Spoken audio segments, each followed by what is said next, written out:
ఓం నమో నారాయణాయ. వారాహి అమ్మకు నమస్కారం చేసుకుంటూ అమ్మవారి దయ, ఆమె చల్లని చూపులు మనందరిపై ఉండాలి అని చెప్పి మనస్ఫూర్తిగా కోరుకుంటూ ఈరోజుటి వీడియో స్టార్ట్ చేస్తున్నాను ఫ్రెండ్స్. ఇక ఈరోజుటి వీడియోలో మనం చూడబోయేది ఏంటి అంటే, మనం వారాహి అమ్మవారిని ఎంతో ఇష్టంగా పూజిస్తూ ఉన్నాం కదండి. అలాగే అమ్మవారికి ఇష్టమైనటువంటి రోజులలో శుక్రవారం, మంగళవారం, ఆదివారం, అమావాస్య, పౌర్ణమి, పంచమి, అష్టమి తిథులలో మనం చేసే పరిహారాలు, పూజలు, స్విచ్ బోర్డ్స్, ఏంజల్స్ నెంబర్స్ ఇలాంటివన్నీ కూడా మనకు చాలా చాలా గొప్ప మంచి ఫలితాన్ని తెచ్చిపెడుతూ ఉన్నాయి. అలాగే ఈరోజు సంకటహర చతుర్థి అండి.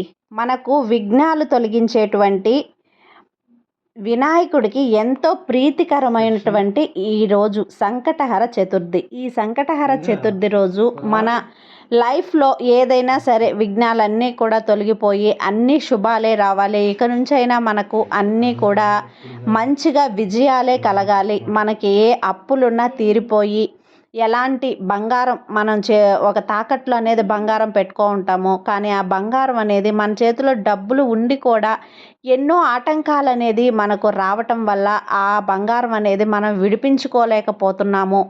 అలాంటి వారు ఈరోజు సంకటహర చతుర్థి కదండి. ఈ సంకటహర చతుర్థి రాత్రి 12 వరకు కూడా సంకటహర చతుర్థి గడియలు అనేటివి ఉంటాయి.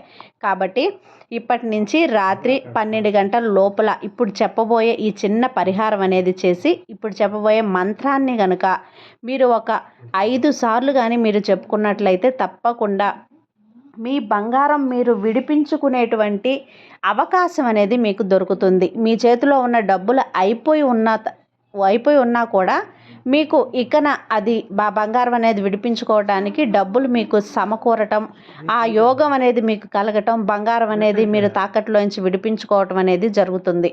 బంగారం కొనాలంటే ఎంత కష్టమండి. ఇప్పుడున్న రోజులలో ఎంతో ఖర్చుతో కూడిన పని. అలాంటిది మనం చేసి పెట్టుకున్న బంగారం అనేది ఇలా తాకట్లో పెట్టడం వల్లనో, మార్వాడి కొట్లో పెట్టడం వల్లనో, బ్యాంకుల్లో పెట్టడం వల్లనో ఆ బంగారం అనేది వదులుకునే పరిస్థితి అనేది చాలా క్లిష్టతరం అన్నమాట.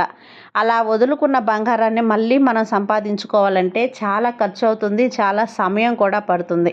అలాంటి బంగారాన్ని మనం విడిపించుకోగలిగేటువంటి మంచి అవకాశం ఈరోజు సంకటహర చతుర్థి రాత్రి 12 గంటల లోపు. ఈ మంచి అవకాశాన్ని ఎవ్వరూ కూడా వదులుకోవద్దండి.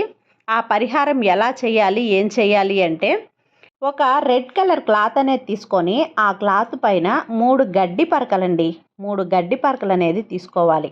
ఆ తర్వాత పచ్చకర్పూరం, 2 బిళ్ళలు పచ్చకర్పూరం, మెంతులు కానీ లేదంటే 10 యాలకులు కానీ తీసుకోవాలి. 1 స్పూన్ మెంతులు కానీ లేదంటే ఒక 10 యాలకులు అనేది తీసుకోవాలి. గోల్డెన్ కలర్లో ఉంటాయి కాబట్టి మెంతులనే ప్రిఫర్ చేస్తాము.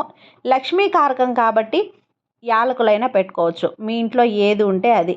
అలా పెట్టుకున్న తర్వాత వీటన్నింటినీ మూటగా కట్టి మన దేవుడి గదిలో పెట్టాలి.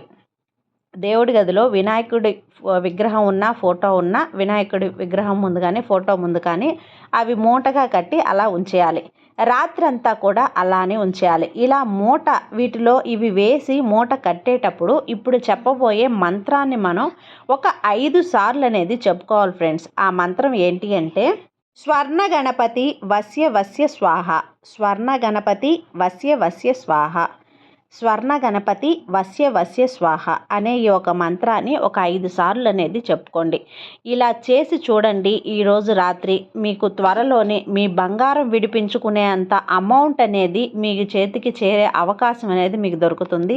ఆ బంగారాన్ని విడిపించుకుంటారు. ఖచ్చితంగా బంగారాన్ని మీరు విడిపించుకొని మీరు కలలు కన్న బంగారం, మీరు ఆశగా చేయించుకున్న బంగారం అనేది మీ చేతికి చేరుతుంది. తప్పకుండా ఈ సంకష్టహర చతుర్థి రోజున ఈ పరిహారం చేసి చూడండి. త్వరలోనే మీ తాకట్టులో ఉన్న ఎంత బంగారమైనా సరే తప్పకుండా మీ చేతికి వచ్చి చేరుతుంది. ఈ రాత్రి 12 గంటల్లోపు ఎవ్వరూ మిస్ కావద్దండి. చాలా రోజులుగా బంగారం అనేది మనం తెచ్చుకోలేక చాలా రకాలుగా ఇబ్బందులు అనేది పడుతూ ఉంటాం. ఆ ఇబ్బందులన్నింటికీ కూడా ఈరోజు స్వస్తి పలకండి. ఈ పరిహారం, ఈ మంత్రం అనేది చేసి మీ బంగారాన్ని మీ చేతికి దక్కించుకునే ఒక మంచి చక్కటి అవకాశం. ఎవ్వరూ మిస్ అవ్వద్దు ఫ్రెండ్స్. అది ఫ్రెండ్స్ ఈరోజుటి వీడియో.